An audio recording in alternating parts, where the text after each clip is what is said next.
Today we hear a lot about Quad and Indo-Pacific. To have a better understanding of Indo-Pacific, today we will examine an article written by Happy Mon Jacob in the Hindu. The title of the article is The Challenges of Walking the Indo-Pacific Talk. Encountering China, India must note that strategic talk alone cannot trump overriding economic realities.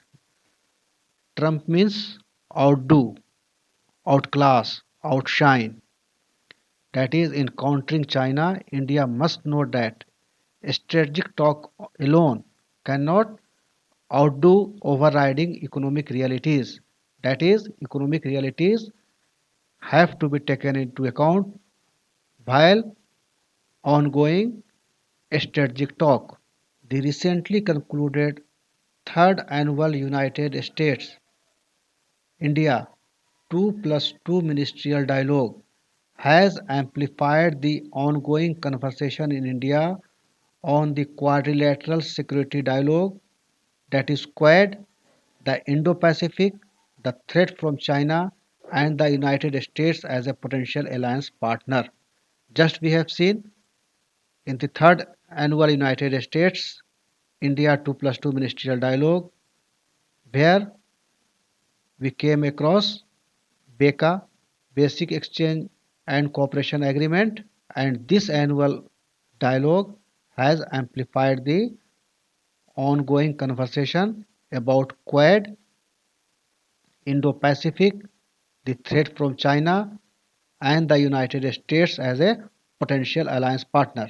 No strategic vision has captivated India's foreign policy mandarins and strategic community in recent times as have the Indo-Pacific and the Quad. No strategic vision has captivated India's foreign policy mandarins and strategic community in recent times as have the Indo-Pacific and the Quad. Indo-Pacific and the Quad has got attention from foreign policy experts. The Indo-Pacific is a grand politico-economic vision. Indo-Pacific is a grand politico-economic vision, while the Quad is a forum for strategic and military consultations among India, the US, Australia, and Japan. Under Quad comes India, US, Australia, and Japan. And Indo-Pacific is a grand politico-economic vision. Indo-Pacific spans from Indian Ocean to Western Pacific Ocean. It is too early to say whether the Indo-Pacific as an economic construct will be able to pose an alternative to China's Belt and Road Initiative. China's Belt and Road Initiative is far more advanced, much more thought out, and has the economic might of the Chinese state behind it. Several Indo-Pacific countries are already members of the Belt and Road Initiative. New Delhi's recent decision not to join the Regional Comprehensive Economic Partnership, the region's flagship free trade arrangement, could potentially complicate the country's future engagements in the region. RCEP, that is Regional Comprehensive Economic Partnership, is the flagship, is the Asia Pacific region's flagship free trade arrangement. And India, this growing trade gap that India and China have with these countries will be a major determining factor in shaping the region's strategic realities. Let us see here.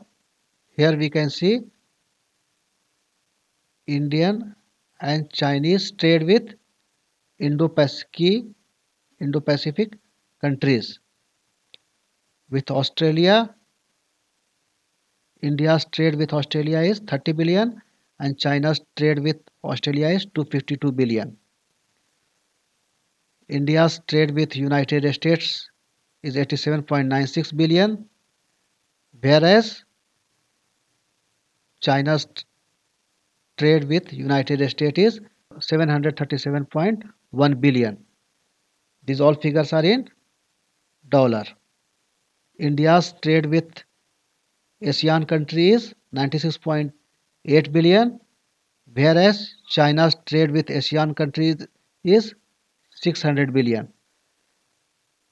We are talking of trade gap that India and China have with these countries, and this is a major determining factor in shaping regions' strategic realities.